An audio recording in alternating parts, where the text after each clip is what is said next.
They can sit in this side. Better sit there.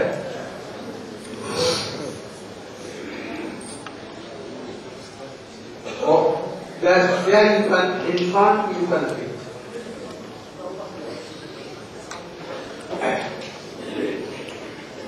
Harijan महाराज याद है ना वो क्या कर दो तेरे और हरदास हरिदास तेरे सब तुम लोग ये बोलो और ये बात रघुनाथ तो महाराज के साथ ये पीछे हर जन ना वो दिखे जा माता महाराज है रोज उसको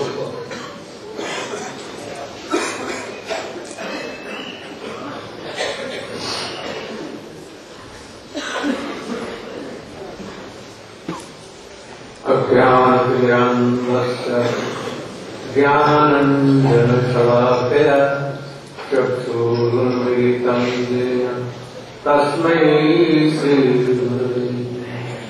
वंशाकल्पतरुभ्यश्च कृपा सिन्धु एव च पतितानां पावनेभ्यो वैष्णवेभ्यो नमो महावदन्याय कृष्ण प्रेम प्रदायते कृष्णाय कृष्ण चैतन्य नाम्ने गौरहरे गुरवे गौरचन्द्राय राधिकाय तदालये कृष्णाय कृष्ण तद्भक्ताय अंगश्यामलिं शताभिरहितो मन्दिरं जड्डञ्जागुरोचिषं विदर्शं पट्टम्बरस्य वृन्दारण्यनिवासिनं हृदयलसत्कामाभूतरं राधास्कन्धनिवेशितो जलभुजं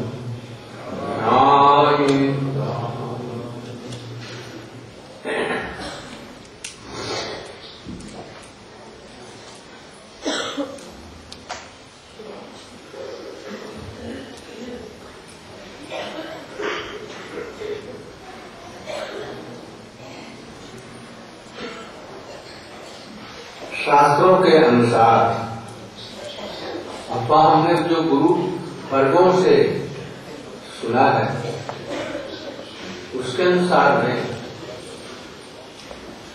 हमसे अधिकारी जो उन्नत कृष्ण वे हरि कथा कर रहे हैं तो उस समय वृंदावन की गोवर्धन की परिक्रमा या नवद्वीप धाम की परिक्रमा छोड़कर हरि कथा श्रवण करने से मंगल होता है। शास्त्र ऐसा कहते हैं। ये सुविधा नहीं गिरिराज गोवर्धन जी पीछे की बात है, कुछ बोलेंगे नहीं,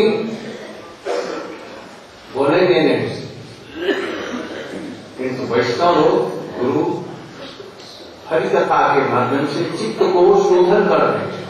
गिरिराज नहीं शोधन करें, उसमें मायावादी इत्यादि कितने लोग परिक्रमा करते हैं, क्या होता है? शोधन होता है। कोई विषय वासना की चीजें मानते हैं, उनका चित्त शोधन नहीं होता। इसीलिए शास्त्रों में देखा जाता है कि सब लोगों ने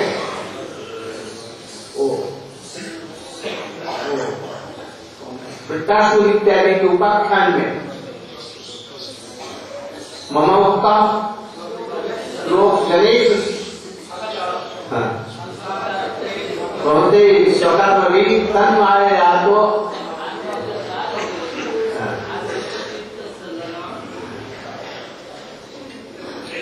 कहते हैं संग हमको मिले, यहाँ पर कि वैष्णव लोग कीर्तन करते हैं, हमको श्रवण करने का सुयोग मिले। ऐसे श्रीमद् भागवत में बहुत जगह ऐसे प्रसंग मिलेंगे। इसलिए आप लोग यहाँ पर हरिकथा का सुयोग है, वहां पर सब कुछ छोड़ करके हरिकथा सुने, तत्पश्चात परिक्रमा करें, चाहे जो ऐसा सुयोग नहीं। कितनी सुंदर सुंदर सुंदर हरि कथाएं होती हैं जो कि सब समय सुलभ नहीं। इसलिए आप लोग इसके तरफ में ध्यान देकर के हरि कथा श्रवण करने का सुयोग प्राप्त करें।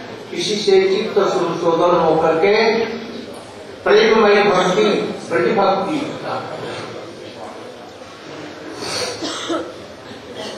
आज शुभ तिथि है।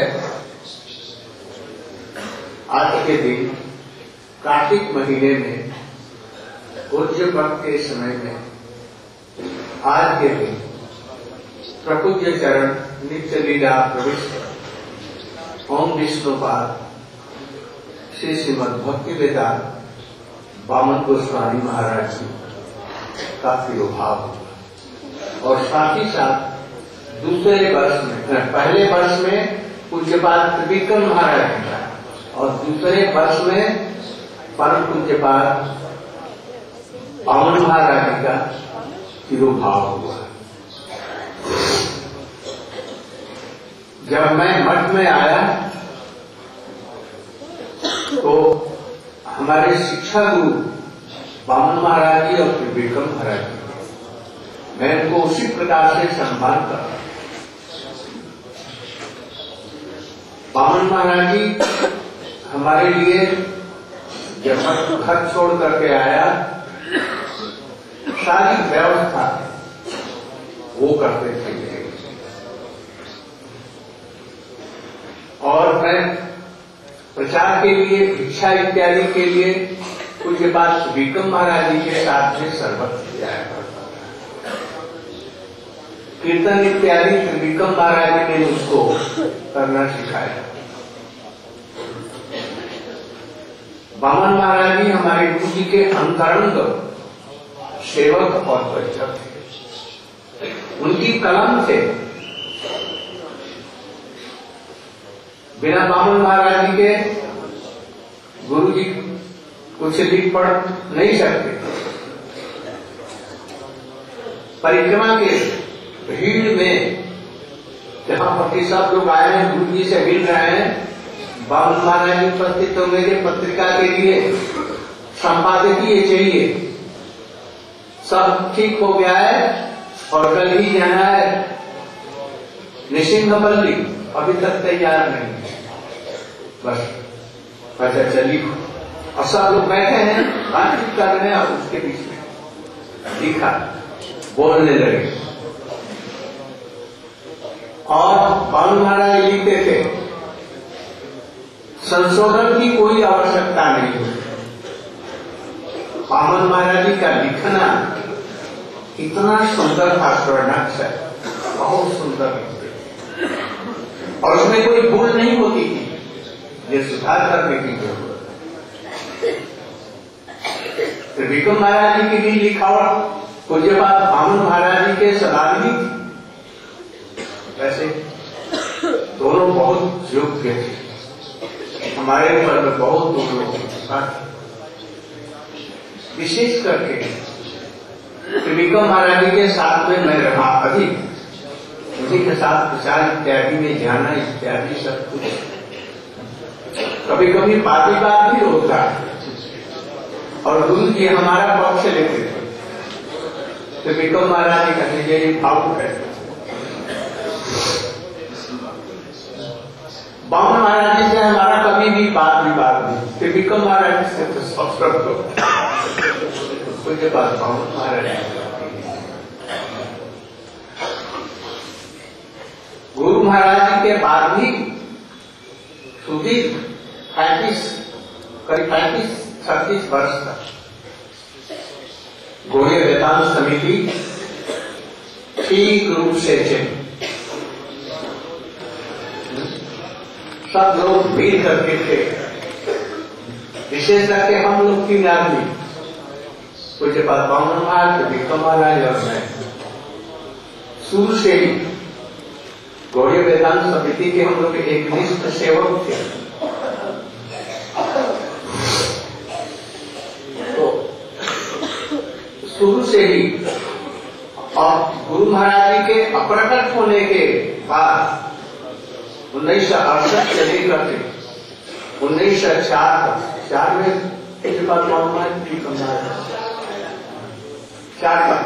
कितना हुआ, 35-36 वर्ष गौड़ीय वेदांत समिति सुस्त रूप से चली। क्यों चली? त्रिविक्रम महाराज जी निष्काम थे, उनको कोई पद की, रुपए पैसे, प्रतिष्ठा की लालसा नहीं होती, निष्काम, इसलिए चले। दूसरे पूज्य पाद बामन महाराज जी परम सहिष्णु थे, परम सहिष्णु और गंभीर थे। यदि कोई बात होती, उनके सेवक भी उनके पास कुछ कहते, पहले जाओ नारायण महाराज जी के पास से जाओ, मैं नहीं जा सकता, सब कुछ हमारे ऊपर भी छोड़ते। इसलिए समिति अच्छी तरह से चली। कुछ लड़के भी थे उद्धर, बामन महाराज जी के रहते सिर नहीं उठा सके, किंतु इन दोनों के बाद में कुछ सिर उठाना रहा। मैंने सोचा बांग्लादेश, तो उस समय मैंने आमी क्या बोल रहा,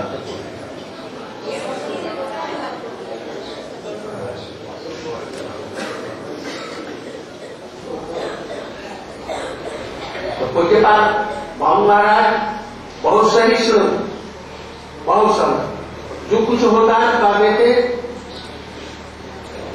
जाओ नारायण महाराज जी के पास। आचार्य थे, सब कुछ उनके हाथ में था, किंतु बिना हम लोगों के परामर्श से, और हम भी कुछ भी करते, देखते कि बामन महाराज जी से प्रसन्न होंगे कि नहीं। इसको ध्यान में रखते हुए मैं उनका हृदय का भाव जान करके पूज्यपाद त्रिविक्रम महाराज जी से परामर्श लेकर के सब कुछ करता था।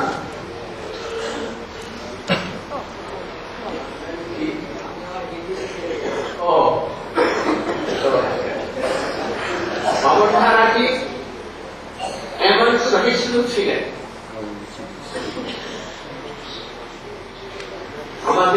हमारा शिक्षा गुरु थे त्रिविक्रम महाराज। आज के भाव हम तादे चढ़े थे, उसी को की बात दंडवत प्रणति एवं पुष्पांजलि अर्पण तारा लेखाने से कहूँ आप हमारे ऊपर कृपा करूं, अपना दिन ऊपर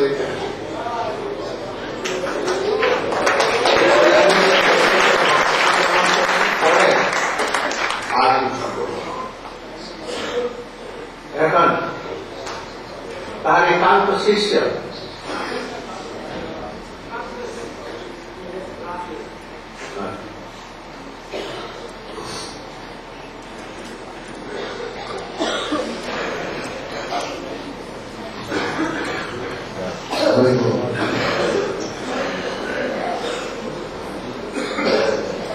गुरुदेव गौरचंद्राय राधिकाय जनाय कृष्णाय कृष्णभक्ताय तद्भक्ताय नमो नमः.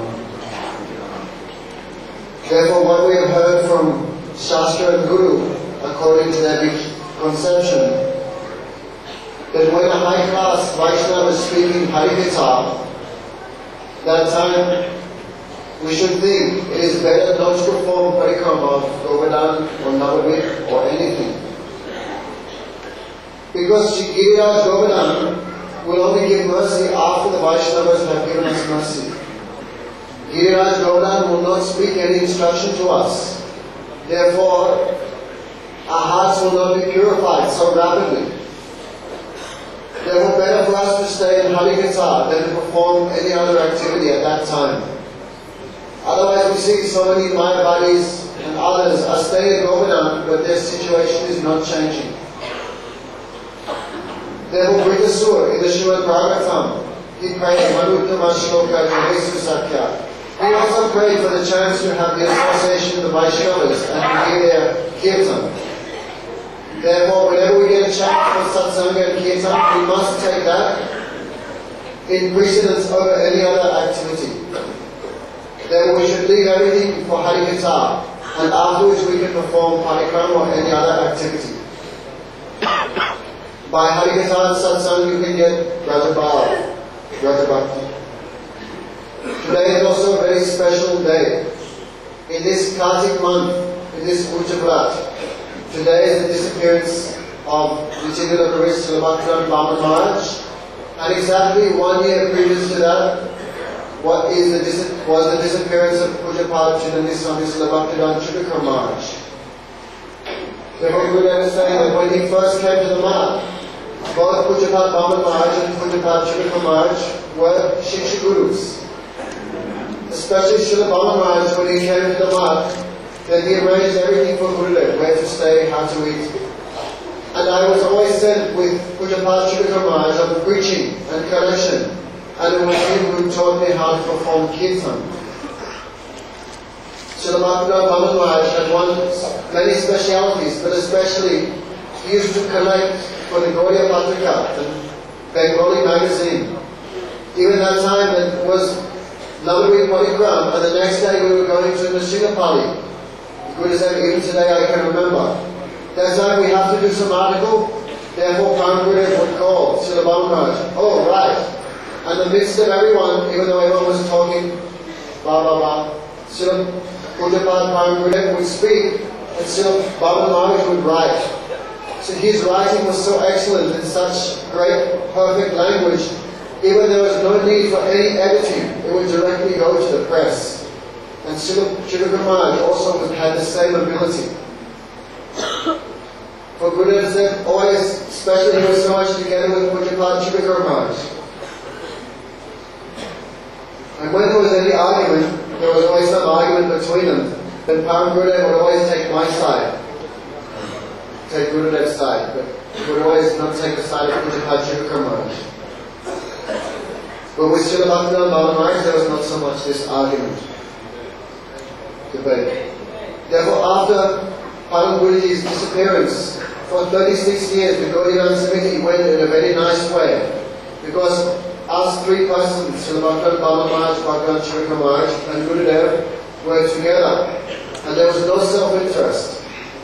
How the Gaudiya Samiti was successful? Srila Bhaktivedanta Chudakar Maharaj was completely niskam. He had no desire for money, for disciples, or for name and fame. And Pujapad Srila Vaman Maharaj was very, very humble and always giving so much respect to others, as well as being very brave.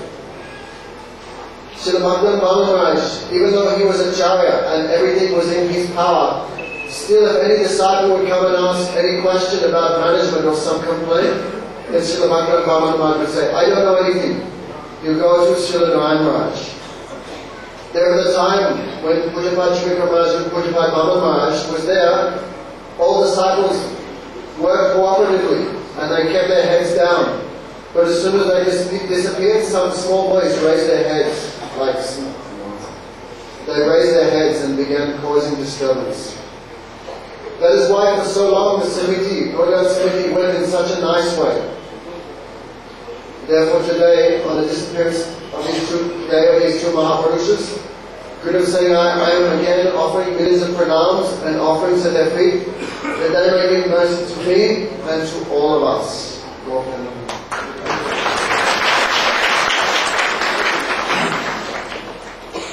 श्रीमान परिव्राजक महाराज वामन महाराज एकांत सेवक ছিলেন। তার সময়তে তিনি প্রচার ইত্যাদি, বিশেষ করে আমার নির্মাণ কাজ ইত্যাদি যা কিছু হয়েছে ওখানে সব তার মাধ্যমে দেশাগুলি হয়েছে। তিনি কিছু তাহার গুরুপাদ পত্রে हरिकथा परिवेशन करे करने से पुष्पांजलि अर्पण।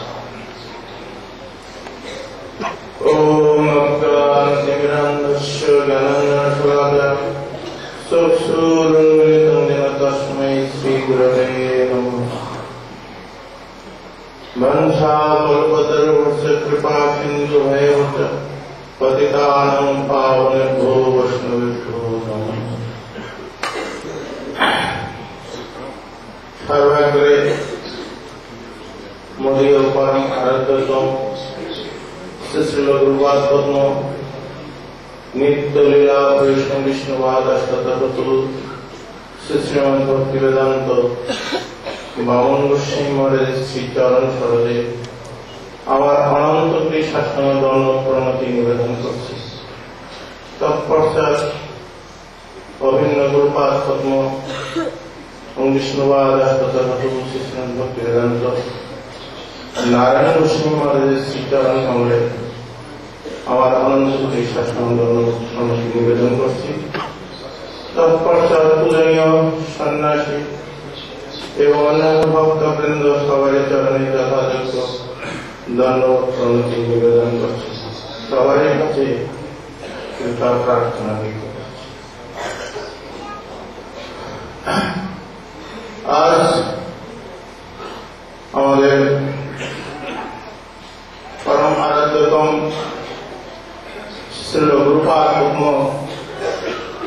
नित्यलीला कृष्ण विष्णुवाद अष्टतत्व श्री श्रीमद् भक्तिवेदांत बामन गोस्वामी महाराज शुभ तिरुभाव तिथि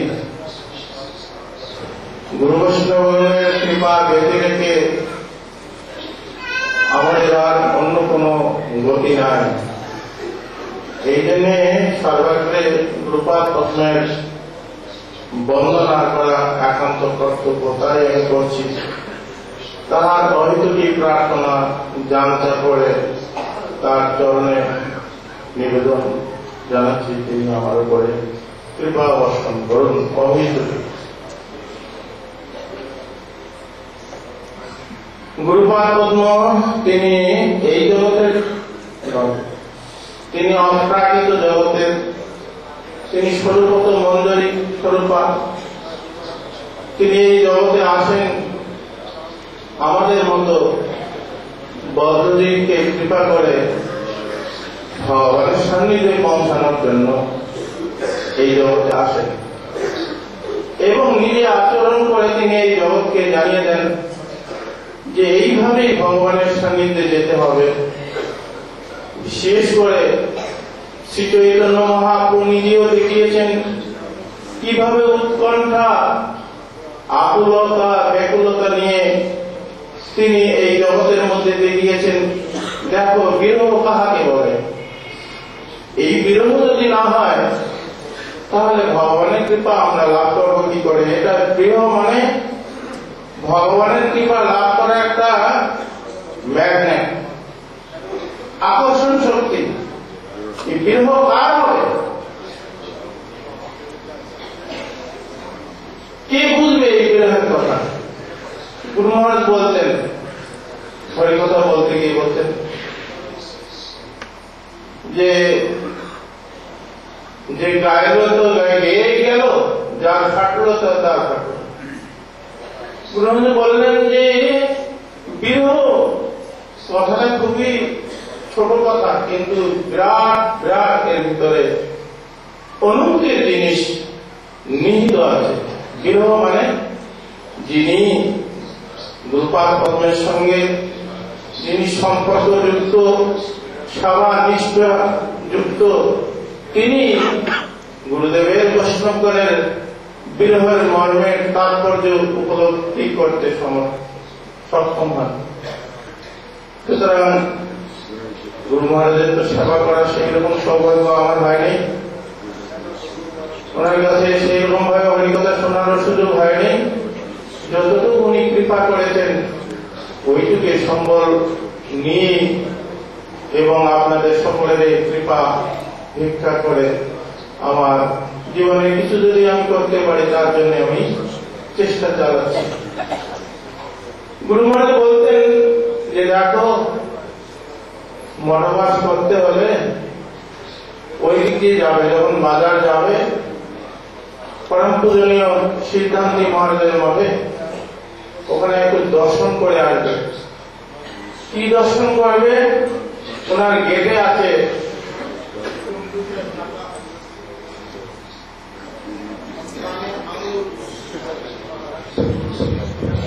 মুখে এগুলো দেখবে তোমরা। গুরু মহারাজকে বললেন যে এগুলো দেখার তাৎপর্য, গুরু বললেন যে দেখো, চোখ আসছে দেখবে, কিন্তু কিছু বলতে হবে। কু দেখবে না আর কু শুনবে না। ভজন যদি করতে চাও তোমরা, ভালোটা দেখবে, খারাপটা দেখবে না। আর মুখে ভালোটা গুণকীর্তন করার অভ্যাস করবে। বৈষ্ণবগণের ভুল ত্রুটি দোষ দেখার আদৌ চেষ্টা করবে না, তাহলে তোমরা ভজন করতে পারিবে না। প্রায় বাজার যাওয়ার সময় ওগুলো দেখে দেখে যাই, আসার সময় দেখে দেখে আসি। তাই গুরু মহারাজকে একদিন জিজ্ঞাসা করলেন, গুরু মহারাজ, কু দেখবো না আর কিছু বলবো না, এটা কি করে হয়? ওইটাই তো হচ্ছে সাধন ভজনের প্রাথমিক অবস্থা। সুতরাং সহিষ্ণু, গুরু মহারাজ বলতে চাচ্ছেন যে সহিষ্ণুতার গুণ আমাদের বিশেষ প্রয়োজন, বিশেষ করে যারা আমরা সাধন ভজন করতে যাচ্ছি। যদি সহিষ্ণুতার গুণ না থাকে তাহলে হবে না। গুরু মহারাজ বলছেন যে দেখো না, আমি কিছু এই যে গুরু হওয়া অত সহজ, শুধু লোকে এসে প্রণাম করলো, আমার শিষ্য হলো, আমি গুরুদেব হয়ে গেলাম, এর যে ভিতরে কত যে জ্বালা তোমরা বুঝবে না। সুতরাং সহনশীলতা গুণ, এটা আমাদের বিশেষ প্রয়োজন। গুরু মহারাজের নিজের জীবনীতে নিজেই উনি বলছেন, মাঝে মাঝে কলকাতা মঠের মধ্যে বলতেন যে আমি যখন মঠে আসি তখন ওই বাচ্চা ছেলে আর কেউ ছিল না, আমি শুধু ছিলাম, আর একজন বলে ছিল। আমি সব বৈষ্ণবগণের সেবা করেছি। প্রত্যেকের ঘড়ি বাটি যারা প্রাচীন বৈষ্ণব তাদের ওগুলো বেঁধে দিতাম, জল দিতাম, বিনিময়ে ওরা আমাকে স্নেহপূর্বক একটা করে শ্লোক শিখাত, আবার লজেন্স দিত। এইরূপ ভাবে আমি প্রচুর শ্লোক ওদের মাধ্যমে আমি শিক্ষা লাভ করেছি। তো সুতরাং সবাই গুরু বৈষ্ণবগণের কৃপা লাভের একমাত্র পথ। সেবার দ্বারা আমরা গুরু বৈষ্ণবগণের কৃপা আশীর্বাদ পেতে পারি। গুরু মহারাজের নিজের জীবনীতে উনি দেখিয়েছেন। আর সহনশীলতা গুণ তিনি তার জীবনে তিনি দেখিয়েছেন। এমনকি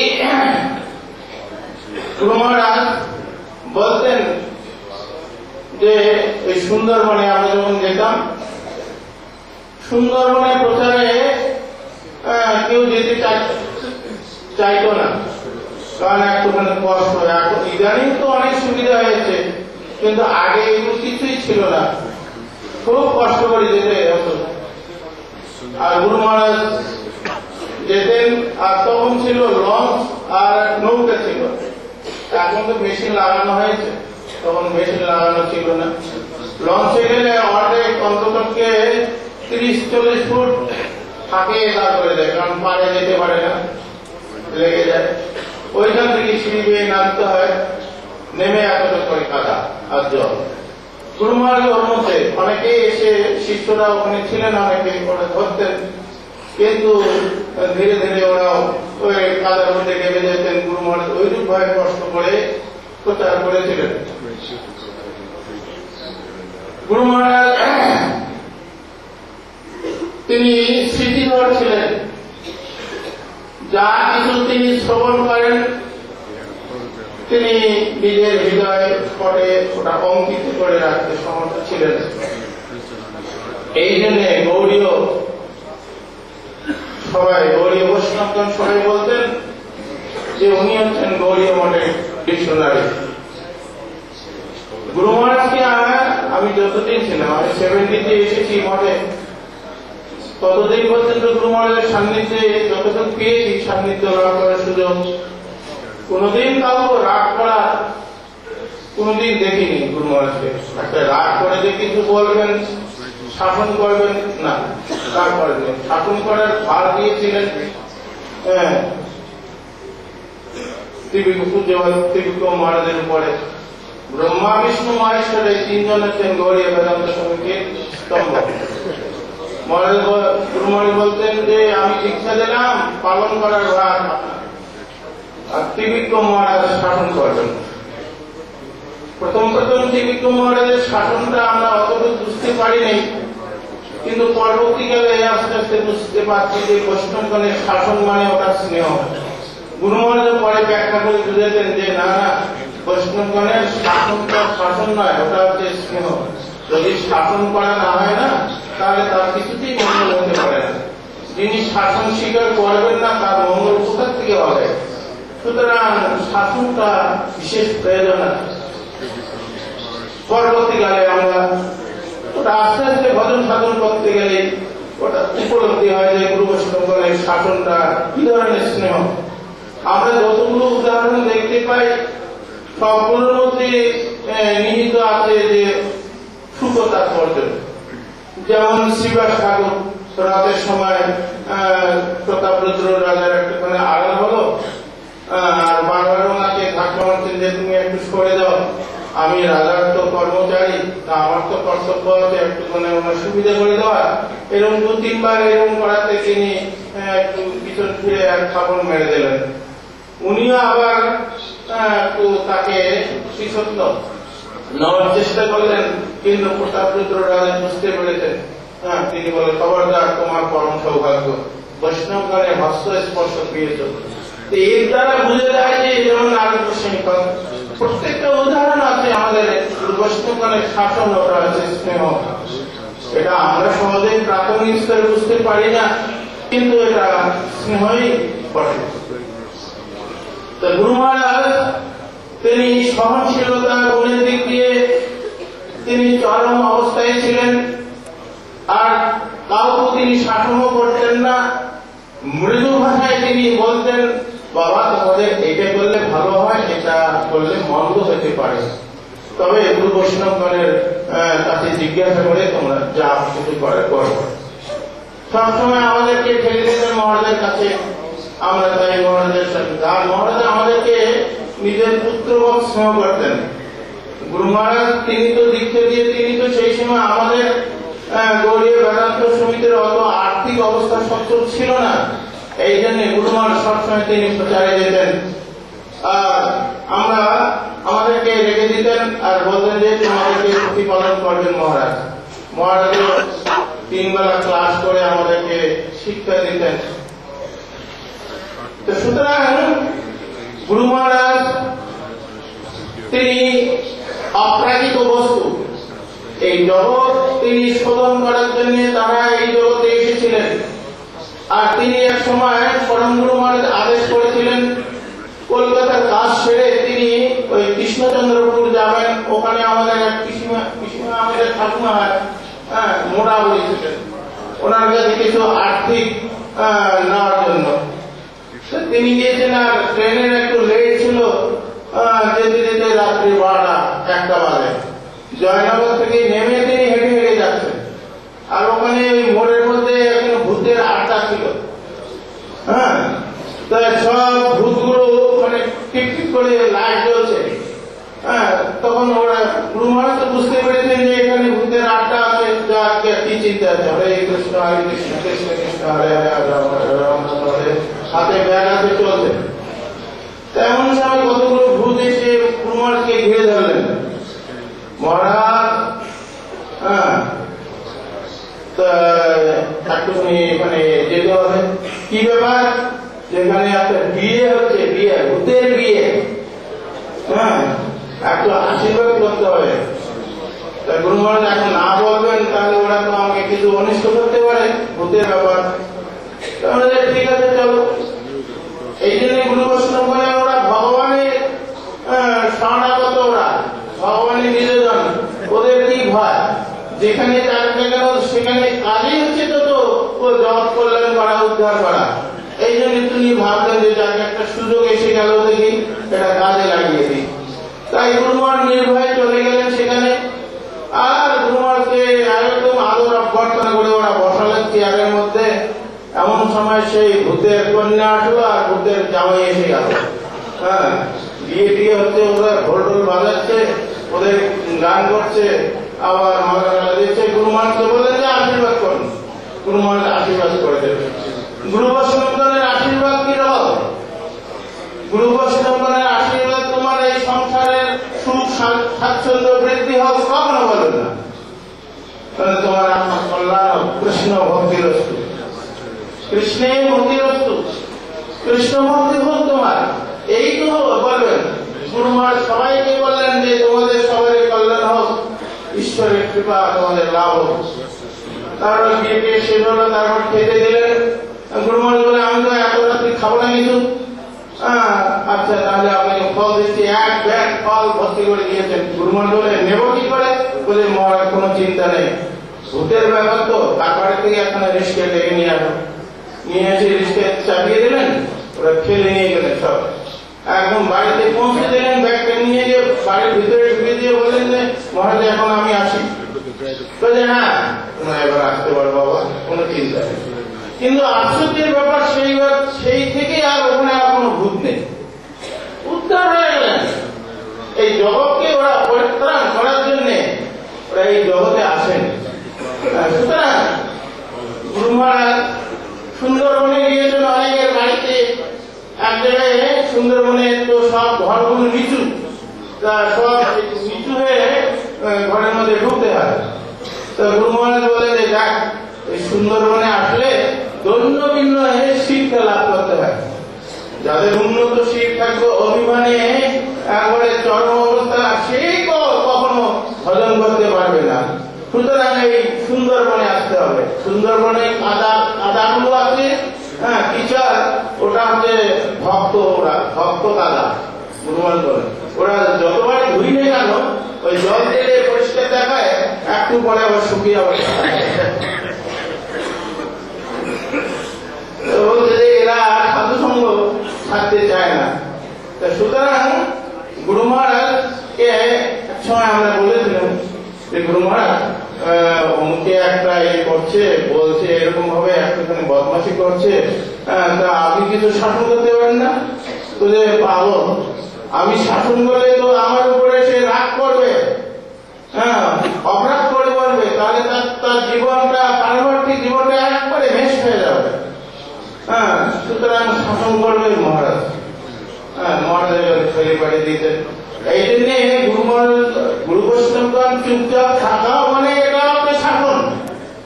কিছুই বলছেন না, শুধু বাহাবা দিয়ে যাচ্ছেন, ওরাও কিন্তু বিরাট একটা শাস্তি। হ্যাঁ, এটা গুরু মহারাজ নিজে বলতেন। সুতরাং গুরু মহারাজের শ্রী চরণ কমলে তার অলৌকিক আরো অনেক কিছু লীলার কথা আছে জীবনে। এগুলো পরে আমরা বিকেল বেলার দিকে আবার সুযোগ সুবিধা হলে আবার সেটা একটুখানি আলোচনা করবো। আমি গুরু মহারাজের শ্রী চরণ কমলে প্রার্থনা জানাচ্ছি। তিনি তো তিরুভাব থেকেই মানে তিনি চলে গেছেন এটা নয়, আমাদের শুধু চোখের আড়ালে আছেন, কিন্তু তিনি বিদ্যমান আছেন। কারণ গুরুবল বেঁধে রেখে আমরা এক মুহূর্ত চলতে পারি না। সুতরাং এর দ্বারা প্রমাণ হয় যে গুরু মহারাজের গুরু বৈষ্ণবগণ আছেন। সুতরাং আমাদের হয়তো দৃষ্টির অবসরে আমাদের যে কৃতকলাপের জন্য ওরা কিছু সময়ের জন্য অন্তর্ধান বা আড়ালে যান, কিন্তু ওরা নিত্য বস্তু, শাশ্বত বস্তু। সুতরাং তিনি আমাদের উপরে, বিশেষ করে আমার উপরে তিনি কৃপা আশীর্বাদ করুন। শ্রীল মহারাজের চরণে নিবেদন জানাচ্ছি তিনি আমার উপরে কৃপা বর্ষণ করুন।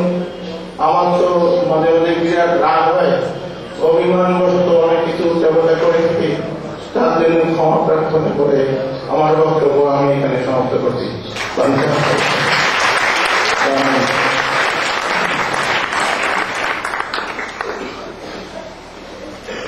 सुंदर महाराज जीवन चरित्र वैशिष्ट কিছু বর্ণন করেছেন, আরো বহু কিছু আছে। শ্রীমান গোবিন্দ মহারাজ তাহার লেখালেখি সব কিছু গৌড়ীয় পত্রিকার ভার সব কিছু নিয়ে তার অন্তরঙ্গ সেবা করেছে। যেরকম ভাবে গুরু মহারাজের পবন মহারাজ লেখালেখি করতেন ওই রকম ভাবে করেছে। ওই তার অনুভূতি তার সঙ্গে কিরকম ভাবে লেখা ইত্যাদি হল, তাহার কৃপা ছিল আর তাহার বৈশিষ্ট্য এ সম্বন্ধে বলে তার চরণে পুষ্পাঞ্জলি দেওয়া।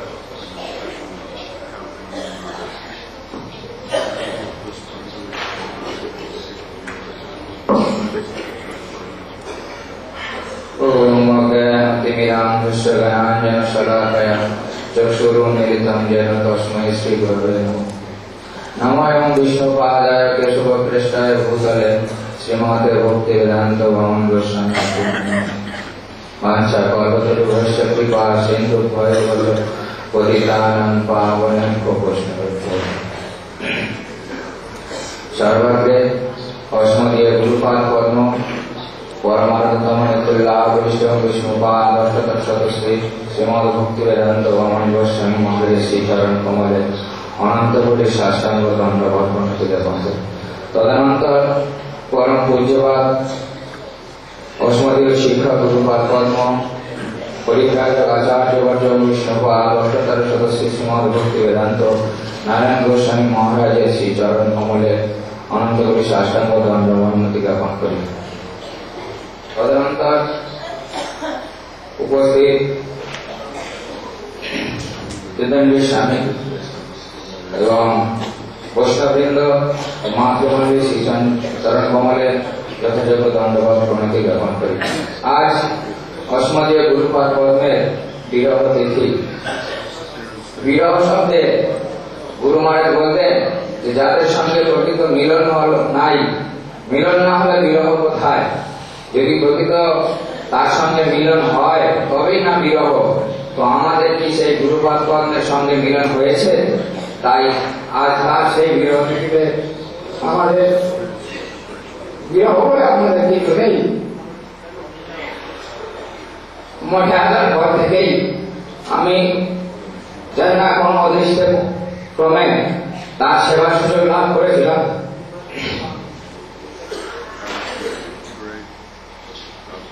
প্রথম থেকেই গুরু মহারাজের সঙ্গেই আমি থাকতাম। মঠবাস করার হয়তো আমার কোনোদিন ইচ্ছা ছিল না, কিন্তু গুরুপাদ পদ্ম নিজেই আমাকে জবরদস্তি মঠে নিয়ে এসেছিলেন। যখন আমি ছোট ছিলাম তখন গুরুপাদ পদ্ম একদিন বলছেন, তোকে আমি মঠে নিয়ে যাব, আমার বহু সেবার কাজ আছে যেগুলো তোকে করতে হবে। যখন গুরু মহারাজের প্রিয় সেবক সুন্দরানন্দ প্রভু অ্যাক্সিডেন্টালি অপ্রকট হলেন, তখন সঙ্গে সঙ্গে তিনি বর্তমান জনার্দন মহারাজ গোপীকান্তকে পাঠিয়েছিলেন যে যাও ওকে দেখে নিয়ে এসো। গোপীকান্ত প্রভু যখন আমাদের বাড়িতে গেলেন, নিয়ে এলেন আমাকে। গুরু মহারাজ তারপর দিন বললেন, এই নাও তোমার চাবি কাঠি, তোমাকে এগুলো রক্ষণাবেক্ষণ করতে হবে। তাই বরাবরই গুরু মহারাজের কাছেই ছিলাম এবং তিনি অধিকাংশ সময় গ্রন্থ প্রকাশনা কার্যে আমাকে রেখেছিলেন নিযুক্ত করে। তা সত্ত্বেও কিছু কিছু মঠের ম্যানেজমেন্ট সম্পর্কেও প্রায় দেখাশোনা করতে হতো আমাকে। হয়তো যে কথাগুলি গুরু মহারাজ বলতেন না সেগুলি আমাকে বলতে হতো। একবার আমাদের মঠে বার্ষিক সাধারণ সভাতে কিছু মঠ সম্পর্কে কিছু আলোচনা হয়েছিল। যখন আমি পূজ্যপাদ মহারাজকে এমন কিছু কথা বলেছিলাম, মহারাজ আমার উপর অসন্তুষ্ট হয়েছিলেন কিন্তু দেখলাম পরবর্তী দিনে মহারাজ আমাকে নিজে ডেকে আদর করে বলছেন, দেখো এই কথাটা তো তোমার নয়, তুমি সকলের কথাটাই তুলে ধরেছো মাত্র। যারা মঠের ম্যানেজমেন্ট সম্পর্কে দেখাশোনা করে তাদেরকে কিছু বলতে হয়, রূঢ় বাক্য হলেও সেগুলো বলতে হয়। তুমি আমার বিরুদ্ধে কিছু বলো নাই, এই জন্য আমি তোমাকে আশীর্বাদ করি। তোমরা যে এখন থেকে এই মঠ বেদান্ত সমিতি সম্পর্কে চিন্তা ভাবনা করছো, এটা দেখে আমার খুব আনন্দ লাগছে। এবং মহারাজ তখন কৃপাশীর্বাদ করেছিলেন যে পরবর্তীকালে তোমরা বেদান্ত সমিতির হাত ধরবে। গুরু মহারাজের শেষের দিকে যখন তিনি শয্যাশায়ী ছিলেন, তার কাছে ছিলাম আমি। একদিন প্রচন্ড কষ্ট হচ্ছে গুরু মহারাজের, তিনি বিআরএস হসপিটালে বেডে শুয়ে আছেন। 2 দিন গুরু মহারাজের ঘুম নেই, আমারও ঘুম নেই। রাত্রি যখন 11টা, তখন আমি ঘুমিয়ে পড়ে আছি। গুরু মহারাজ দেখছি আমার গলায় হাত দিয়ে গলা জড়িয়ে ধরে আছে। আমি বলছি, আপনি একটু ঘুমান। তোমার বলছে, তুমি তো ঘুমাচ্ছ, আমি কি করে ঘুমাবো? তখন বলছেন, দেখো বাবা বলে ছেলের জন্য অনেক কিছু করতে হয়। তোমরা তো আমার সন্তানের মতো, তা তোমরা যা কিছু করো, আমি তো আর থাকবো না। আমি তো ইনকারি হয়ে গেলাম, অকর্মণ্য হয়ে গেলাম। পূজ্যপাদ মহারাজ আছেন, মহারাজের অনুগত্যে তোমরা সাধন ভজন করবে। তিনি বারবার এই নির্দেশ দিয়েছেন। যখন আমাদেরকে যখন কোনো কঠিন পরিস্থিতির সৃষ্টি হয়েছে, তিনি সবসময় নির্দেশ দিয়েছেন। এবং প্রতি পদক্ষেপে যে কোনো সময় যে কোনো সিদ্ধান্ত নেওয়ার সময় তিনি বলতেন, তোমরা মহারাজকে ফোন করো, মহারাজের বিনা নির্দেশে তোমরা কোনো কাজ করবে না। একবার গুরু মহারাজ অপ্রকট হয়, বছর 5 আগে পূজ্যপাদ মহারাজ গিয়েছেন দোলের সময়। গুরু মহারাজ এবং নারায়ণ মহারাজ দুজনে আলোচনা হচ্ছেন মহারাজের সঙ্গে। মহারাজ বলছেন, মহারাজ আমি আগে চলে যাব। গুরু মহারাজ বলছেন, না না, তা হবে না, আপনি কি চলে যাবেন? আমি আগে যাব, তারপর অনেক কিছু হয়তো হবে, সেগুলো আপনাকে সব ঠিকঠাক করে এদেরকে বসিয়ে রেখে তারপর যেতে হবে। তাই আজ মহারাজ আমাদেরকে গুরুদেবের ন্যায় রক্ষা করে চলেছেন। আজ বেদান্ত সমিতির এই কঠিন সময়ে তিনি আমাদেরকে নিজের ছত্র ছায়াতে রক্ষা করছেন।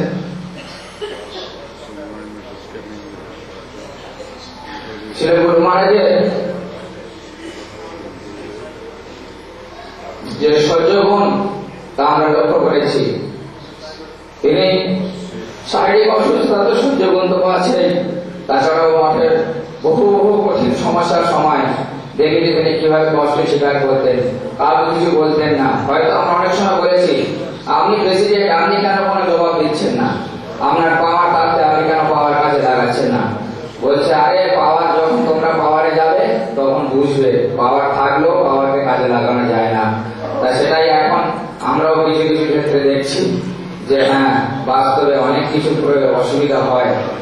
তিনি প্রেসিডেন্ট হওয়া সত্ত্বেও কিন্তু যা কিছু করতেন সব কিছু, আমরা অনেক সময় রাগ করে বলতাম, বেদান্ত সমিতির কর্তৃপক্ষ যে আজও আমরা বুঝলাম না। তখন বলতেন, কেন কর্তৃপক্ষ তো মহারাজ একজন আছেন, যা কিছু করার তোমরা সবকিছু মহারাজের আদেশে নিয়ে করো, তাতে আমিও খুশি হব, মহারাজও খুশি হবেন এবং সমিতি ভালোভাবে চলবে। তাই এখনো পর্যন্ত আমরা মহারাজের শ্রীচরণ কমলে নাম সহস্র ছাড়াতে চলছি এবং ভবিষ্যতেও যেন আমরা মহারাজের চরণ কমলে তাঁর ছত্র ছায় থাকতে পারি এই আশা করি। এই করে আমি আমার বক্তব্য শেষ করছি।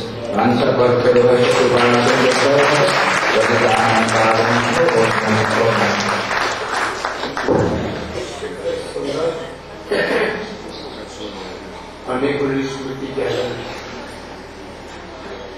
এখন শ্রীমান ভক্তি বেদান্ত হরিজন মহারাজ, ওরা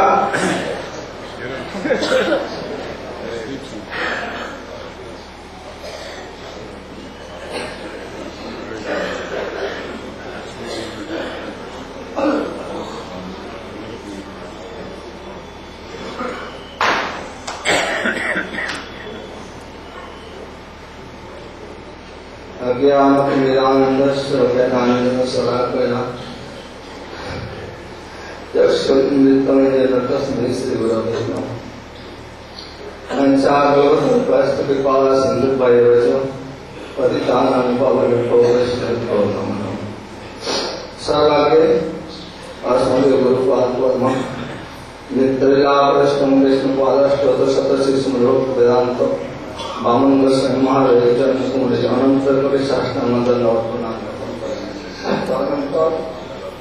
अवितम गुरुपादपद्म परिपयगाचार्यं विष्णुपाद वेदान्त नाम गोस्वामी महाराज जन्मकुमारी अनंत कवि शास्त्रानंदनवर्तनाम तपस्यात् मध्य शिक्षा गुरुपादपद्म नित्यलीलाप्रष्टं विष्णुपाद वेदान्त गोस्वामी महाराज जन्मकुमारी साष्टांग नवरत्नम जपन करे। तत्पश्चात श्री सज्जन वृंद वैष्णव वृंद श्रवण महत्ववृंद आचरण नवरत्नाम जपन करे। सर्वावस्थाएं अजगत सत्य लेकिन दंडायमान जी गुरुपाद चरण में पुष्पांजलि अर्पण करते हैं। 1987 যখন আমি গুরু মহারাজ এবং তুলসী মহারাজের সঙ্গে ঠাকুর নগরে গিয়েছিলাম, নরমের সেবা প্রোগ্রাম বার্ষিক মহোৎসবে, সেখানে গুরু মহারাজ হরি কথা বলছিলেন। তুলসী মহারাজ বললেন, পরে আমাকে একটু হরি কথা বলার জন্য বললেন মহারাজ, গুরু মহারাজ। আমি অল্প করে একটু বললাম, তখন গুরু মহারাজ পরে যে আপনার কি বললেন, তখন পরে আমার বাড়িকে বললাম যে বলেছে, বলছে তো অল্প সময়ের মধ্যে ছেড়ে দিলে। আমি গুরু মহারাজ বললাম, গুরু মহারাজ আপনি আশীর্বাদ করুন যেন আমার ভালো করে শ্রবণ হয়। তখন মাথায় হাত দিয়ে আশীর্বাদ করেন। তো আমিও মহারাজের চরণে প্রার্থনা করেছিলাম, মহারাজ আপনি কৃপা আশীর্বাদ করুন। যখন মহারাজ সন্ন্যাস দিতে যাচ্ছেন সেই সময় বলেন কি তোমার কি বক্তব্য আছে, বলুন মহারাজ আমাকে ডাকেন। আর প্রেমানন্দ আছেন নবদ্বীপে। আমি বললাম, মহারাজ আমার একটা আমি কিন্তু ওই কথা আমার সামনে বলবো না, এই বিদ্যার তাহলে শোনা আছেন। বলছে তোমাকে ওই কথা বলতে হবে না, তুমি এমনি শ্রবণ করবে। তো গুরু মহারাজ যখন পূর্বাশ্রমে গিয়েছিলেন, তার আগে কিন্তু ছিল নারায়ণ মহারাজ মঠে গিয়েছিলেন মেদিনীপুরে। সেই সময় গুরু মহারাজ পূর্বাশ্রমে যেসব গ্রন্থগুলো আছে সেগুলো চাইছেন, বলে দেখি গ্রন্থগুলো দেখি কি আছে। তো এখানে গুরু মহারাজ, আমি তখন বললাম যে মঠে আসার কথা, গুরু মহারাজ কি আশীর্বাদ করলেন। তো গুরু মহারাজ অতিমন্ত চরিত্র, তিনি গুরু পাদকে হচ্ছেন গদাধর ভিন্নতন। গুরু মহারাজ যে তার বক্তব্য ছিল, প্রভুপাদ বলছেন গদাধর ভিন্ন অভিন্নতম গুরুপাদ কর্ম। তো গুরুপাদ নিত্যই আছেন এবং আসবেন, চিরকাল গুরু মহারাজ আছেন। তো গুরু মহারাজের চরণে আমি কি বলবো, এমনি কিছু বলতে আমার কষ্ট হয়। আর আজকে গুরু মহারাজের সেবা করতে আমি তার চরণে ভক্ত পুষ্পাঞ্জলি দিয়ে এখানে সমাপ্ত করছি। বাঞ্ছা করতে পড়াশোনা করে হতো সেই কারণে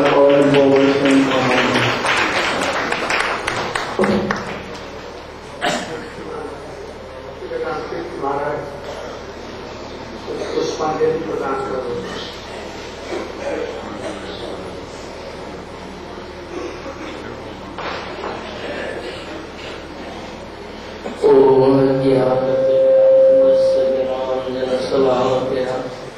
चक्षुरुन्मीलितं येन तस्मै श्रीगुरवे नमः। नमो विष्णुपदाय गौरपृष्ठाय भूतले सुमते भक्तिवेदान्त वामन गोस्वामीति नामिने।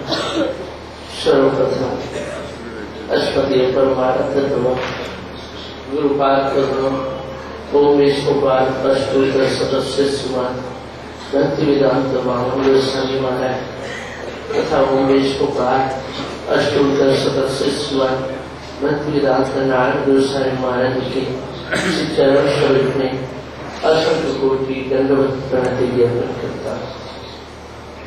तदनंतर उपस्थित पूजनीय सन्यासी वृंद, समस्त वैष्णव जन, समस्त माताएं बहनों, सभी को मेरा प्रणाम मिलेगा।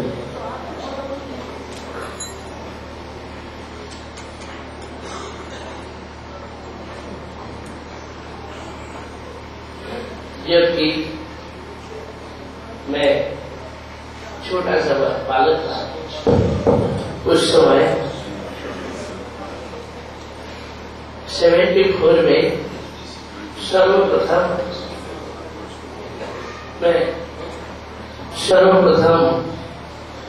मैं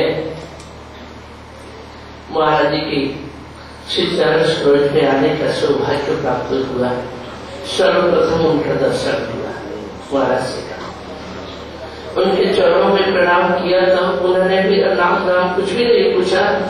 उन्होंने कहा तुम आ जाओ, तुम्हारे जीवन का सब कुछ हम ग्रहण करते हैं, तुम्हारा उत्तरदायित्व सब कुछ मेरे हाथ में। उस समय मैंने कहा अच्छा आ जाओ। उन्होंने कहा 3 दिन में आ जाना। मैंने कहा जाओ। मुझे कुछ भी पता नहीं कि कौन से साधु ने क्या है। मुझे जीवन में ये भी स्वप्न में भी कल्पना नहीं था, या कल्पना में भी नहीं था कि मुझे साधु बनना पड़ेगा और इस लाइन में आना पड़ेगा। फिर भी ऊपर वाले की इच्छा है कि महाराज जी के चरण कमल का दर्शन हुआ। उसी समय इस दिन में जबकि हम मंदिर में आ गए, नवदिन में, इसके पश्चात महाराज से नहीं जो गुरु जी के चरण कमल में ले जाकर के उन्हीं से मंत्र दीक्षा दिलवाई और स्वयं ने भी मंत्र दिया। और इसी तरह से दोनों ने ही मंत्र दिया। और साथ ही साथ तब से मंदिर में और महाराज जी के श्री चरण सरोज में रहने का सौभाग्य प्राप्त हुआ। उस समय मैं नवदिन में भंडार डिपार्टमेंट में रहा, तो कुछ व्यवस्था में ही रहा। तो उस समय सभी बच्चे हंसी मजाक करते थे, हमें कुछ आता ही नहीं, श्लोक भी याद नहीं होता था। ऐसे समय में फिर 2 साल बीतने के बाद में जब महाराज जी मथुरा में आए, उस समय अंदर से मेरा सब कुछ तो दे दी, परंतु ऊपर से मैं आ नहीं पाया, तो मेरा मन बहुत खराब रहा। गुरु महाराज जी ने मुझे एक दिन 4 घंटे तक समझाया और 4 घंटे तक 4 बजे से लेकर के रात को 8 बजे तक पूरा समझाते रहे। उस समय गोपीकांत प्रभु जनार्दन महाराज जी बोले, गुरु जी अभी आपको जाना पड़ेगा कामरूप में, 9 बजे गाड़ी है, 8 बजे तक 4 घंटा बोलते चले जा रहे हैं। तो गुरु जी ने मुझसे पूछा कि तुम्हें मैंने 4 घंटे बताया और तुम एक भी शब्द कुछ भी नहीं बोला, क्या बात है? कोई जवाब भी नहीं दिया। उस समय मैंने गुरु जी से कहा, गुरु जी चाहे दुनिया कहीं एक तरफ पलट जाए और आप 4 घंटा क्यों 40 घंटे तक भी समझा रहे, फिर भी मैं महाराज जी को मन से दिल से हटा नहीं पा रहा हूं, मैं भूल ही नहीं पा रहा हूं और ना मैं कभी भूल सकता। तो आप कृपया मुझे आदेश दें, हमें मथुरा जाना होगा, मैं महाराज जी को छोड़ नहीं सकता। उस समय गुरु जी ने कहा जाओ, मैंने 4 घंटा सुना करके भी तुम्हें जब सुना नहीं सका, अच्छा तुम जाना। तो उस समय गुरु जी ने जल्दी से जल्दी प्रसाद लिया। मैं भी भंडार से घूम घाम करके निकल करके आया, एक माला लिया, फुल माला लेकर के नाट्य मंदिर में जैसे ही उनको प्रणाम करते समय इसके पश्चात मैंने माला पहनाया, तो गुरु जी ने मुझसे कहा, देख तुम मथुरा में जा रहे हो, वहां ना चावल मिलेगा, ना मीठा पानी मिलेगा और ना कोई ठंडी हवा मिलेगी और बड़ा कष्ट है और बड़ी परेशानी होगी। तुम 2-3 महीने के अंदर में आएगा क्या नहीं, ये बात मुझे बता कर देना, तुम बचल दो। मैंने कहा गुरु जी जब आपके चरणों में समर्पित हुआ, जीवन भर हम आपकी सेवा में ही रहेंगे, हम कहीं हटेंगे नहीं और हम आएंगे लौट के, पर हम कौन आएंगे लौट के ये मैं नहीं कह सकता। मैं जरूर आऊंगा, मैं आपको कभी भी नहीं बोलूंगा, न कभी छोड़ूंगा, परंतु आप महाराज जी के पास जाने को आज्ञा। उस समय गुरु जी ने स्टेशन में जाकर के चिन्मय प्रभु को किराए का पैसा दिया, मेरे लिए मथुरा जाने का किराए का पैसा दिया। यद्यपि महाराज जी ने पहले ही मधुसूदन महाराज जी के पास में रख के आया और वो पैसा और फिर से दे दी। तब दूसरे दिन गुरु वैष्णवों की आज्ञा लेकर के और उस दिन प्रसाद भी बना करके आया और वहां से फिर महाराज जी के चरण स्पर्श में आने का सौभाग्य प्राप्त हुआ। तब उनकी कृपा आशीर्वाद मिली। सभी लोग पूछते हैं आप तो कभी पढ़ते नहीं, कुछ करते नहीं है, क्या बात है, कहां से बोलते हैं? हमें तो पता ही नहीं, हमें कुछ भी हमने तो पढ़ा नहीं, कुछ भी नहीं किया। जो कुछ महाराज जी का गुरु जी का आशीर्वाद है। और दूसरी बात, जब मैं गुरु जी के पास में जाता रहा तो पहले शुरुआती में क्या होता था, गुरु जी देखता हूँ कि बहुत से महिलाएं बैठी रहती हैं, बहुत से भक्तों लोग बैठे रहते हैं, तो उनके सामने कुछ भूतों का गौरव सुनाते थे, कहानी सुनाते थे, हमें अच्छा नहीं लगता था। एक दिन मैंने गुरु जी से कहा, गुरु जी आप बार बार केवल भूत का ही कहानी सुनाते हैं और कोई भी हमें सुनने को मिलता नहीं है, अच्छा नहीं लगता हमें, आप ऐसा क्यों कहते हैं? गुरु जी बोले नहीं, ये तो साधारण है, इनको कोई तत्व दर्शाने की कथा, कुछ हरी कथा सुनाओ, ये उठ के भाग जाएगा, ये सुनेगा। इसलिए क्या करूं, भूतों का गल्प सुना तो हंसते ही रहेंगे और हंसी दिल के में चलेगा, तो इसलिए इनको यही सुनाता हूं और इसी के माध्यम से कुछ न कुछ उपदेश सुना देता हूं। तो बोले ऐसी बात। मैंने कहा गुरु जी हमारा मन नहीं भरता है, हमारा बहुत कम समय है जो कि आपके पास आता है, आप हमें ऐसा कोई बात सुनाइए जो कि नई नई बात हमें सीखने को मिल जाए। बोले ठीक है, तो जब आएगा हम कुछ बताएंगे। और ऐसे ही गुरु जी उस समय क्या करते, हमेशा ही कहते वेदांत की बातों को कहा करते और बार बार वही प्रेरणा देते। बोलते क्या, बोले आचार्य श्री रामानुज, श्रीमन मध्वाचार्य, श्री शंकराचार्य, ये बड़े बड़े आचार्य लोग हुए और जल्दी से जल्दी उन लोगों ने संन्यास ग्रहण किया और व्यापक रूप में प्रचार किया। इस बात को सोचा करते और वेदांत की बात सुनाया करते। तो ऐसे ऐसे वेदांत की बात सुनाते और जब कभी जाओ गीत गोविंद का एक श्लोक अवश्य कहा करेंगे, यदि हरि स्मरणे सरसा मनन स्मरण कला विलास कुतुल फलम मधुर कोमल कांत पदावली श्रृणु तदा जय देव सरस्वती। बार बार इस श्लोक को दोहराते, बार बार कहते, बोले इस श्लोक का याद कर और इसमें डूबना।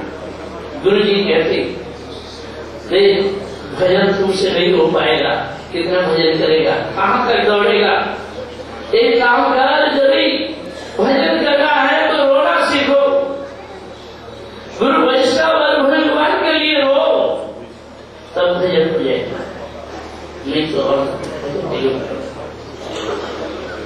हमेशा विलंब में और गंभीर भाव मुद्रा में डूबे रहते, बाहर कभी प्रकाश नहीं। इस प्रकार बहुत सी बातों को कहा। एक बार गुरु जी ने आक्षेप करके कहा,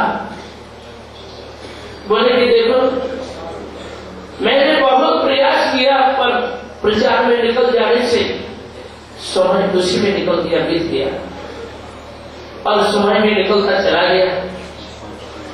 मैं चाहता था कि वेदांत के गोविंद भाष्यम पर कुछ विशेष व्याख्या दे करके, राधा पर व्याख्या दे करके उसको लिखने की इच्छा, पर मेरे जीवन में हो नहीं पाया। इसलिए तुम लोग इस पर ध्यान रखना और बहुत से ग्रंथों का नाम भी बताया और बोले ये ग्रंथ हमें प्रकाश करने की इच्छा थी, हम कर नहीं पाए। इस तरह से आक्षेप से उन्होंने बताया। मैंने कहा गुरु जी मैं महाराज जी के पास में रहता हूं और उनसे जो कुछ सीखने को पढ़ने को हम लोग सीख रहे हैं, पढ़ रहे, परंतु मेरी इच्छा है कि आप हमें और कुछ सिखाए। आपके पास औलाद ज्ञान भंडार जो कि समुद्र के समान, और ऐसे समुद्र के समान, और इतने श्लोक कहा करते, कहां कहां से बोलते हैं और कितना श्लोक सुनाते हैं जिसकी कोई ठिकाना नहीं। मैंने पूछा, गुरु जी आपको इतना श्लोक याद कैसे हुआ, कहां से आपने सीखा और कैसे आपने अध्ययन किया, क्या किया? तब उन्होंने अपने बचपन की कहानी सुनाई। श्री भक्ति विनोद इंस्टीट्यूट में पढ़ते समय परम गुरु महाराज जी ने जैसे उन्हें श्लोक सुनाया और सभी ने श्लोक सिखाया, इसी तरह से श्लोक सीखते गए। दूसरी बात बोले कि मेदिनीपुर में जब की गुरु, उन्होंने कहा उनके गुरु जी चाहे परम गुरु महाराज जी जब किताबों को लिखने के लिए सारे प्रमाण कोटेशन संग्रह करना होता और उनको भेजा, तब वे बोले कि मैं मेदिनीपुर में गया, वहाँ एक राधा प्रभु थे, तो उनके साथ वहाँ के लाइब्रेरी के सारे किताबों को देखने को मिला और एक एक करके पूरा छांटता चला गया, देखता गया और सारा कोटेशन लाया। वो सब देखने से मुझे एक तरह से पूरा परिणाम हो गया, इसलिए सभी शास्त्रों को पढ़िए। इसी प्रकार मैंने एक बार कहा, गुरु जी आप हमें और कुछ सिखाइए, क्योंकि मैं चाहता हूं कि आपसे भी कुछ ज्ञान गरिमा संग्रह करूं और आपसे हमें कुछ प्राप्त हो। तब वे बोले, महाराज जी को और मुझको कभी भी अंतर मत देखना, कभी भी भेद दृष्टि से मत देखना। जो हमारी शिक्षा है उन्हीं की शिक्षा है, उन्हीं की शिक्षा ही हमारी शिक्षा है। दोनों में जो कोई अंतर देखेगा उसका सर्वनाश हो जाएगा। यदि प्रभु महाराज के और गुरु महाराज के मध्य परस्पर यदि करूं भेद दृष्टि से देखे ताकि निश्चित रूप से सर्वनाश हो। गुरु महाराज बोलते एमनकी तीन चीज एक बार पत्र मध्य तीन जाने তিনি বললেন, দেখো পরচর্চকের গতি নাহি দেখি কোন কালে, যারা পরচর্চা পরনিন্দা করে তাদের কোন কালে কোন সময়ে গতি নাই। মহাপ্রভু কৃপা করুণা থেকে তাহারা সুদূর পরাহত বঞ্চিত। আবার তিনি বললেন কি একবার পত্রের মধ্য দিয়ে, একবার पत्र के द्वारा उन्होंने कहा जो मुक्त होता है वही दूसरों को उद्धार कर पाता है, मुक्त कर पाता है। जो तैरना जानता है वही डूबते हुए दूसरे को बचा सकता है। जिसको तैरना आता नहीं, जो मुक्त नहीं होता, दूसरों को कदापि मुक्त नहीं कर सकता। इस प्रकार गुरु ने बहुत से तत्व विषय तत्वों को सिखाया और बताते। हम लोग जब कभी जाते कुछ न कुछ टुकड़ी भुगड़ी करके कुछ न कुछ उल्टा सीधा प्रश्न करते पूछते थे। तो गुरु जी यद्यपि वे गंभीर हैं फिर भी हम लोगों को अपना बालक जान करके वे सुनाते। एक बार मैंने पूछा कोलकाता में, गुरु जी इतना सारा मंदिर है आपके और इतने मंदिर हैं, तो आपको कौन सी जगह अच्छा लगता है, कहाँ आप रहना पसंद करते हैं? उस समय गुरु जी बोले कि मुझे सिलीगुड़ी में मिलनपल्ली में अच्छा लगता है।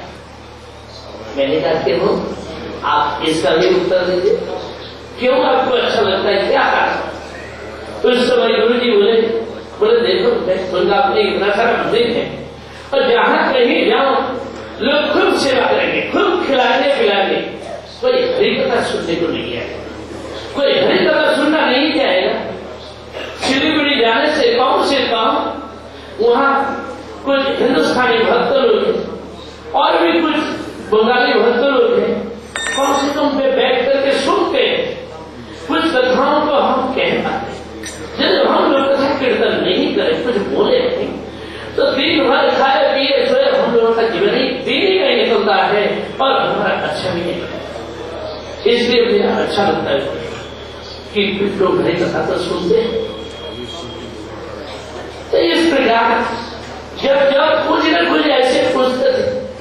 तो तब उत्तर दिया करते। एक बार मैंने गुरु जी से इसलिए सेना खुली में पूछा कि गुरु जी महाराज जी के पास में जब कभी जाओ, और कभी कभी ऐसा भी हुआ करता है कि जब कोई काम नहीं है महाराज जी पूछ लेते हैं, बोले कोई काम है अभी? मैंने कहा कोई काम तो अभी दिख नहीं रहा, अब कोई काम नहीं। तो महाराज जी कहते हैं क्या वेदांत और पुराण और श्रीमद् भागवत सभी ग्रंथों से ये जीव स्वरूप को, जीव तत्व को निकाल करके लाओ, छाड़ो। तो हम देखते थे जीव तत्व तो हमेशा ही यही बात आती है, और जीव का स्वरूप, जीव का स्वरूप, और ये तो हमेशा ही दिमाग माथाखोरी करते रहते हैं। अच्छा चलो कोई बात नहीं, और ये तो हमेशा ही सोचते रहते।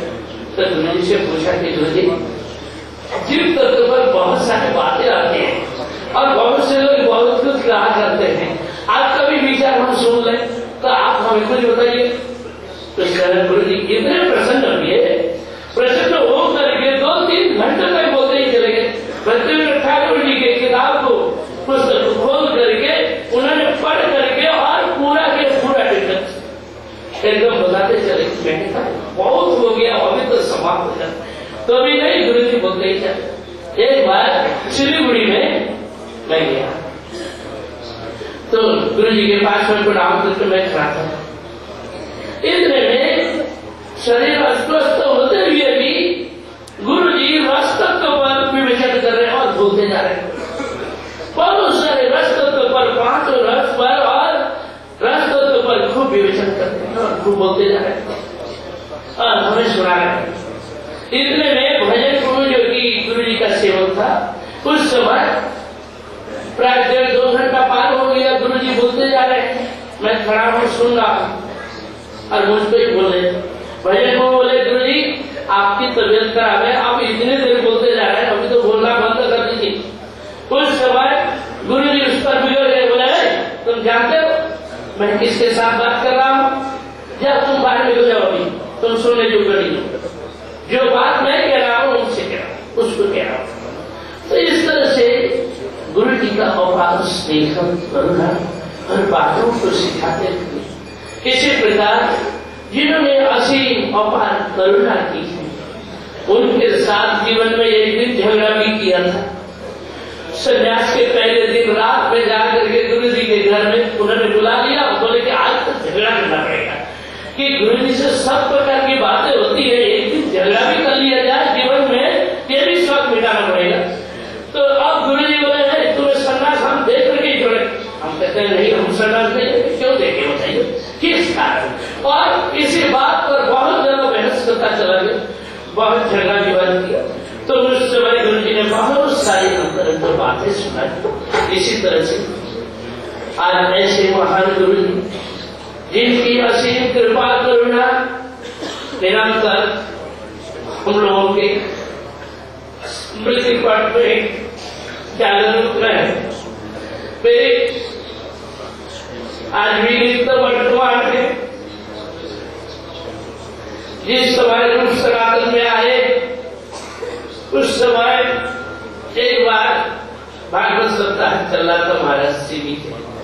गुरु जी आए, उनकी पूजा अर्चना हुई और बड़े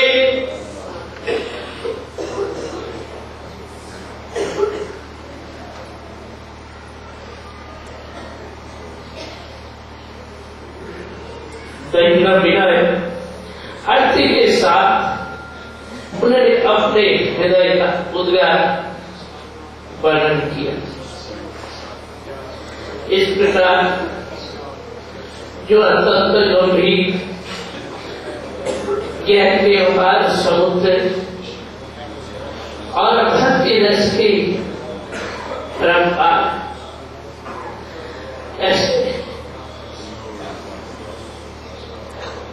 महान के चरणों में आज हम पुष्पांजलि समर्पण करते हैं। कृपया हम सबको अपना बच्चा को जरूर से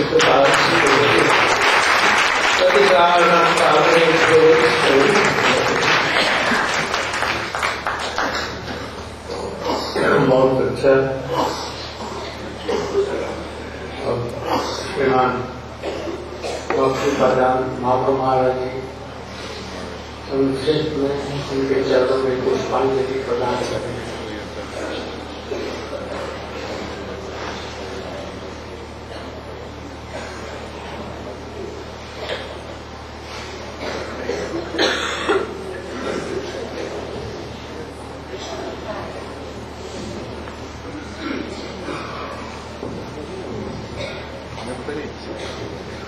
वंदे श्रीपादपद्मः श्रीवामननारायण त्रिविक्रमः ये संकृतप्रसादो भक्तिप्रकटिष्यति आविर्भूतो सकारुण्यो श्रीवामननारायणो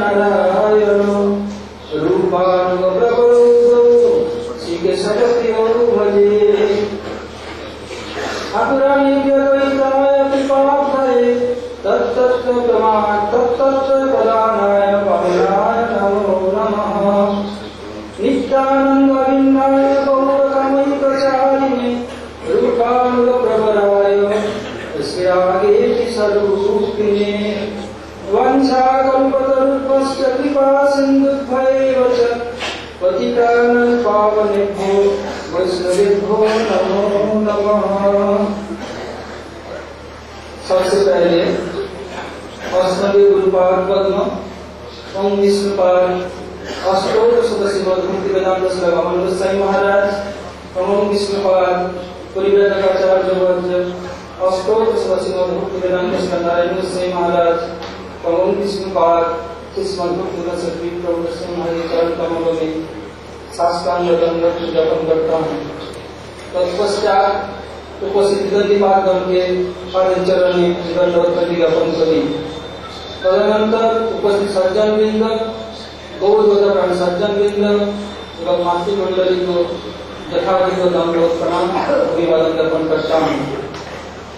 आज श्री महाराज मुझे श्री गुरु महाराज के अपराधिक जीवन चित्र के ऊपर कुछ कथा सुनाने का आदेश दिया है।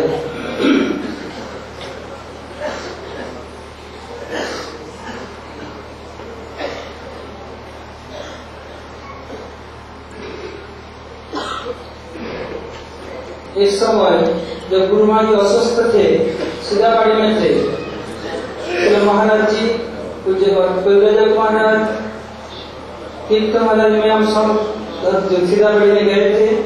देखते गुरु महाराज ने बताया, नवीन जल्दी बेडिंग बांधो, कोई मिलकर ऑर्डर है और कोई रोक नहीं सकते।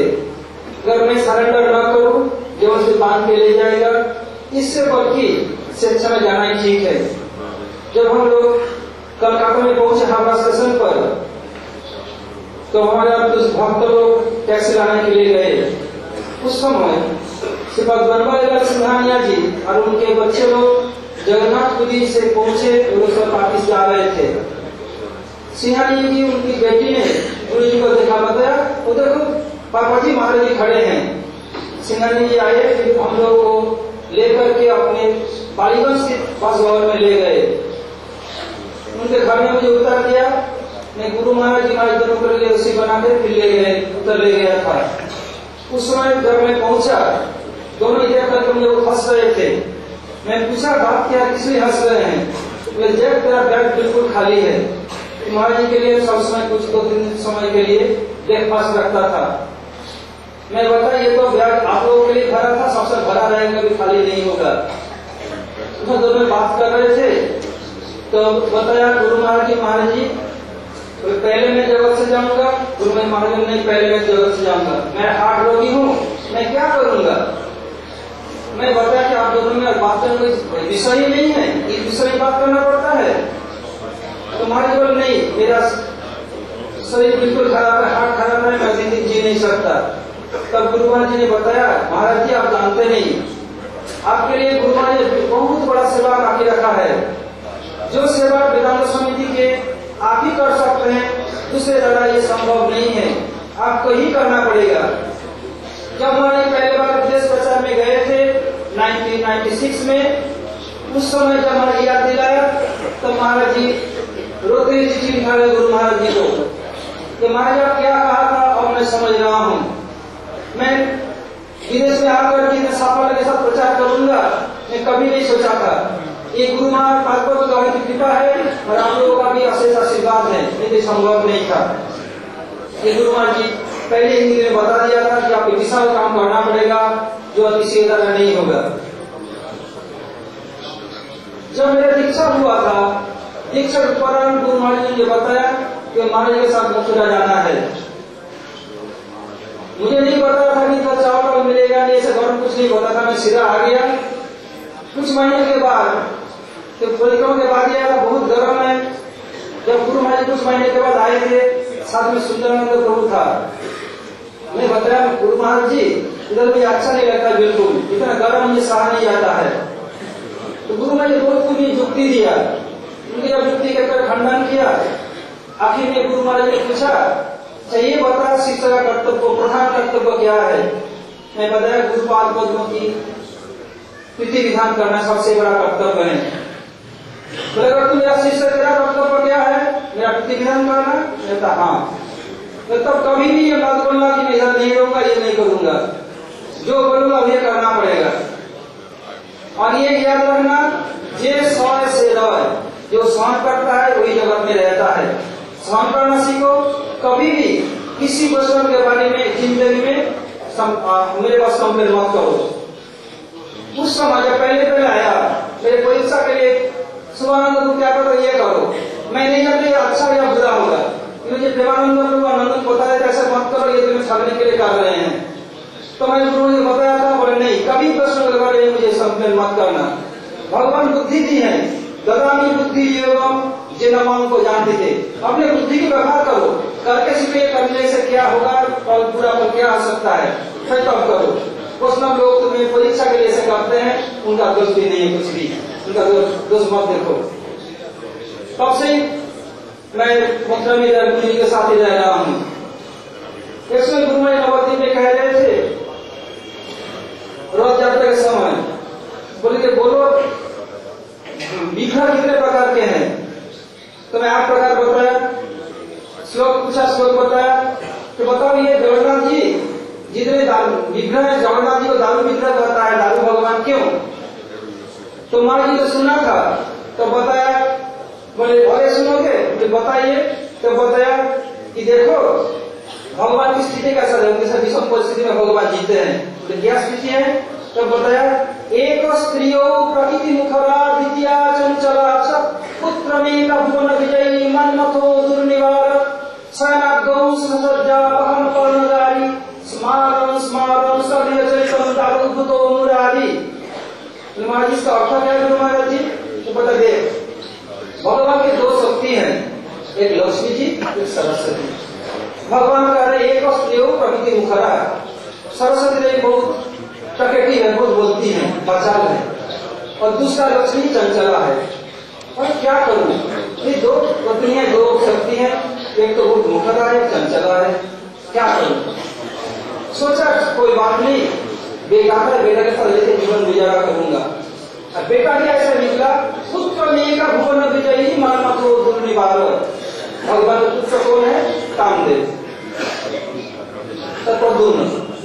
किसी का बात नहीं मानता, पूरा जगत को बंद करके रखा है, सबको नाक में करके रखा है, क्या करूं? तो मैं थक गया। पुत्र में का भुवन विजयी मन्मथो दुर्निवार। थोड़ा जाके सुधा सो जाऊं, थोड़ा दिमाग ठंडा होगा। सोऊं तो कहा, स्वयं आप गौ सज्जा, जाके सोया समुद्र में, समुद्र पानी तो दिमाग में ठंडा हो जाएगा। बिस्तरा क्या है? सर्पों का बिस्तरा है। तो जाऊं कैसे? वाहन चाहिए, समुद्र के बीच में जाऊं कैसे? वाहनों पर गाड़ी। पहले सब लोग अपने वाहन ले लिया चुन करके। मेरे बच्चे केवल चिड़िया, वो कौन है? गरुड़ जी। गरुड़ में सामने दुश्मनी है। स्वयं आप लोग सज्जा बाहर पुष्पर्ण गाड़ी स्मारम स्मारम सभ्य चरितम दारुभूतो मुरारी। ऐसे में अपने घर की गृहस्थ की चिंता करते करते मैं दारू दोनों बन गया। बोले एक जगह जी क्यों प्रकट, एक याद रखना। फिर बताया एक बार, देखो ये जगत में मैंने पूछा कि सब लोग भजन करने मठ में आए हैं, बहुत लोग बहुत उन्नत हो जाते हैं और कुछ लोग उन्नत क्यों नहीं होते, कारण क्या है? तब उन्होंने एक बताया कि देखो एक समय एक बंदर को बचाने वाले बंदर को ले जाकर खेल दिखाते, पैसा रोजगार करते।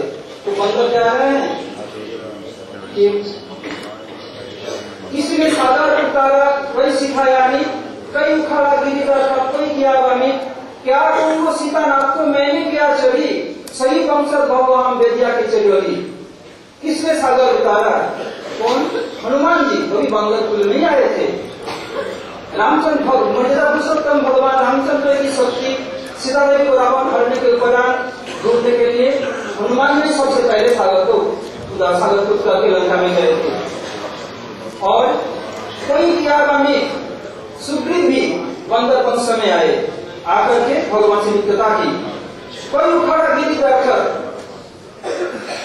समुद्र मंथन के समय हनुमान नौ बहुत से बंदर जाकर के गिर पर उठा करके लाते थे समुद्र मंथन के लिए और बंधन के लिए। कोई सिखाया नहीं। अगर अंतिम समय में बाली मार गया था सुग्रीव की लड़ाई में, जब रामचंद्र को मारा था उस वक्त हिंदी सिखाया था, कोई सिखाया नहीं। कोई क्या कहूँ सीतानाथ को मैंने क्या चली, मैं सीतानाथ रामचंद्र को क्या कहूँ, मैंने पूछा था तो मैं क्या चोरी किया है। जैसे कोई चोरी करता है तो हाथ में बांध करके उनको ले जाते हैं, ऐसे मैं क्या चोरी किया। जो बेदिया जो खेल दिखाता है मेरे गले में फांस लगा करके बोल रहा है, ऐसे ही हम सब भगवान के विभिन्नांश होने पर भी जो जितने अधिक शरणागत हैं वो उतना अधिक भजन उन्नत लाभ करते हैं। जो अपने स्वतंत्र का अपव्यवहार करते हैं वो उन्नत नहीं हो सकते हैं। तो याद रखो, बंदर गले में थोड़ी बंदर में कोई घुमाए नहीं, हम गुरुपाद वर्ग के चरण में भी ऐसा करना तब भजन उन्नत लाभ कर सकता है। एक समय तो जब त्रिविक्रम महाराज जी गुरु महाराज जी मथुरा में आए थे, मुझे टिकट के लिए बताया था, मैं टिकट करके लाया था। मेरी गलती और कैसे टिकट में बात हुआ। जब गुरु महाराज जी की तरफ चले गए, रेल स्टेशन से वापिस आए, बताया गुरु महाराज जी वापिस आए। क्या हुआ तब बताया कि टिकट 1 महीने बाद है। तो गुरु महाराज जी मुझे बुलाया, देख तू मेरे कदम तेरी चल छिप जा, हमारे जितना भी बुलाया तो शब्द मत करना, निकलना किसी भी तरह से, तो मुझे तो बहुत पिटाई करेंगे। जैसे पुकारे मैं जब निकलता ध्यान नहीं, और तिरपन वहीं पर थे। तिरपन क्या जब मैं दौड़ते अगले से आते दौड़ करके मुझे पीटने के लिए तिरपन करते आ जाओ, तो मेरे सामने मेरे बेटे को पीटोगे, कैसा हिम्मत दे लेता हूँ। तुम कैसे पुलिस वाले आ जाओ, पहले मुझसे लड़ो फिर उनके पास जाना। फिर आधा पौना कैसे चला, फिर हमारी चुपचाप जाकर मग में पानी पी करके बैठ गए। ऐसे फिर गुरु विवेकानंद महाराज जी ने हिसाब के लिए भेजा था कलकत्ता मठ में। उस समय हमारी नवद्वीप में थे, उस समय थे। गुरु महाराज उस समय परम जीवनी लिख रहे थे, तो बताया क्या नवीन को बुलाना तो गुरु महाराज जी के लिए प्रणाम किया। आचार्य गुरु महाराज बहुत बिगड़ गए, बोले हरा मेरा श्लोक कहाँ का बता। तो बताया ये श्लोक मुक्ति स्वामी सिंधु का है। सजाति आश्रय स्निग्धे साधो संग शब्दों बड़े श्रीमद् भागवत लड़कों ही है, हाँ चैतन्य में है तो दिखा सकता है, मैं हाँ दिखा सकता हूँ। कोई खास चैतन्य ले आओ, दिया निकाल दिया तो गुरु महाराज जी हाथ में पीठ में हाथ कर रहे हैं, तो फुल मार्क्स 100% मार्क्स।